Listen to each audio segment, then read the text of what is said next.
What's up, everyone? Welcome to the video. Today we're going to be taking a look at how to change the battery in this Ford flip key remote fob. So this key fob is going to be for the Ford vehicles that do not have a push button start ignition, and it's going to use replacement battery CR2032.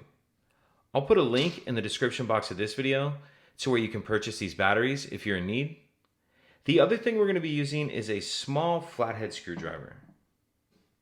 So if we grab our fob and flip the key open, and then we hold it with the buttons facing down and the logo facing up, and we take a look right here, we see there's these two notches. There's one bigger one here, and there's kind of a smaller one right here.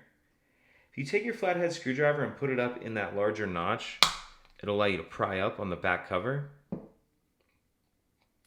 So pry up on that back cover, get that off, and now we see our battery right here.